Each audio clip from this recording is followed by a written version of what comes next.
안녕하세요. 한의사 류마지기 유창일 원장입니다. 오늘은 제 블로그 내 사랑 류마티스에 질문을 주신 어느 30대 중반의 류마티스 관절염과 스틸병, 류마티스 관절염과 성인형 스틸병 증상이 같이 나타난 상황에 대해서 답변을 드리겠습니다. 류마티스와 스틸병이 동시에 왔다. 그래서 초기 치료할 때 엄청 힘이 들었다. 일반적인 류마티스 관절염 초기 증상이 나타난 것과 스틸병 증상이 결합된 류마티스 관절염은 강도의 차이가 어마어마합니다. 스틸병이 결합된 류마티스 관절염은요, 일단은 고열이 나타납니다. 고열이 나타나기 때문에 통증이 더욱 배가가 됩니다. 류마티스 관절염 초기 증상만 와도 관절이 아픈데 스틸병 증상까지 오면 고열로 인한 관절 통증이 배가가 되니까 곱배기로 아프게 됩니다. 그래서 이분이 엄청 힘이 들었다는 것을 저는 추정을 할 수가 있죠. 1년 정도 되셨고 초기처럼 통증은 많이 줄었으나 여전히 남아 있습니다. 1년 동안 아마 이제 양방에서 치료를 계속 하면서 관리를 하신 것 같고요. 제일 힘이 드는 부분은 스틸병 특유의 싸한 느낌이 아직도 남아있고 아침에 일어날 때 힘이 든다.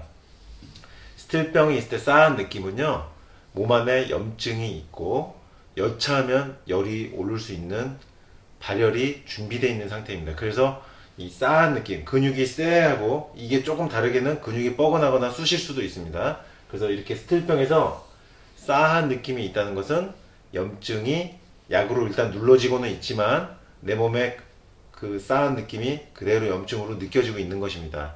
물론 약을 먹으면서 염증치를 조절을 할 수는 있지만은 그 염증 자체가 나의 감각을 싸하게 하고 있는 거예요.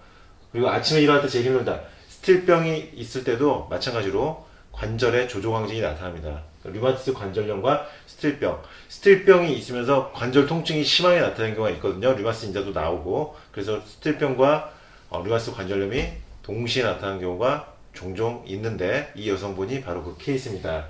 따로 식이요법을 하지 않고 한 번씩 많이 처진 느낌이 있다. 스틸병 있는 분들은 몸에 기운이 없고 항상 처진다는 말씀을 많이 하십니다. 왜? 염증이 있는 상태에서 고열이 계속 올랐다 내렸다 하는 경우가 많기 때문에 처진 느낌, 항상 몸이 피곤한 겁니다. 감기 몸살 걸려서 40도 이상 고열이 나면 사람이 축 처지는 것과 마찬가지입니다. 사람이 열이 많이 나고 반복되면은 축 처지죠. 그 느낌을 얘기하는 것인데 스틸병의 전형적인 느낌입니다. 평생 약물요법 해온 것으로 알고 있는데 제 블로그 내 사랑 류마티스를 통해서 루푸스도 완치가 되는구나 라는 스틸병도 완치가 되는구나 라는 희망을 가지고 있습니다. 그래서 류마티스와 스틸이 동시에 온 경우 제일 조심해야 할 것들에 대해서 이제 질문을 주셨습니다. 류마티스 관절염과 스틸병이 왔을 때는요, 제일 중요한 것은 열이 안 나게 해야 되는 것입니다. 아까 말씀드린 이 고열이 발생되지 않도록 하는 것이 굉장히 중요해요. 그래서 이런 경우는 일단 육류를 안 드시는 게 중요합니다. 고기를 드셨을 때 열이 나는 경우가 꽤 많습니다. 성인형 스틸병요. 그리고 류마티스 관절염도 이렇게 고열 동반되는 발열이 있는 류마티스 관절염은 육류 섭취 시 염증이 급속도로 진행되거나 발열이 생긴 경우가 많기 때문에 일단 육류를 반드시 완전히 끊어주시는 게 좋을 것으로 사료가 되고요. 그리고 인삼, 그다음 홍삼이나 삼계탕 같은 보양식, 몸에 체온을 상승시킬 수 있는 보양식 계통, 면역을 너무 상승시키는 약재들은 피해 주시는 것이 좋겠습니다. 왜냐면은 이런 것들이 들어가면요, 인삼, 홍삼, 삼계탕, 면역을 상승시키는 보양식들이 들어가는 경우에는 곧바로 고열 상승이 나타나고, 그리고 스틸병에서 제일 문제가 되는 것은 이런 인삼, 홍삼 같은 것들이 들어갔을 때 간 수치가 올라가고 간이 붓거나 비장 종대까지 나타나면서 피부에 온몸에 발진이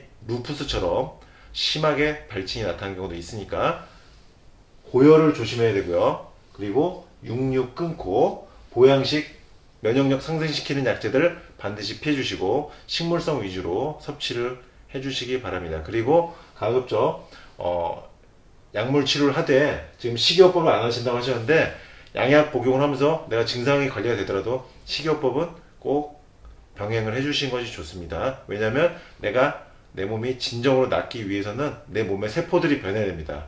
내 몸의 유전자들이 변해야 됩니다. 따라서 내가 먹는 음식을 반드시 병이 낫기 위해서는 조절을 하는 것이 필요합니다. 그래서 양약을 먹으면서 증상이 조절이 되더라도 반드시 식이요법을 하시길 권합니다. 일단 30대 중반이시면 아직 나이가 많지 않기 때문에 충분히 제 블로그에 스틸병 사례들 보시다시피 나으실 수 있는 경우가 많이 있으니까요. 너무 걱정하시지 말고 일단 본인의 몸을 조금 더 아끼고 사랑하고 주도적으로 관리해 가시기 바랍니다. 류마지기 한의사 유창길 원장이었습니다.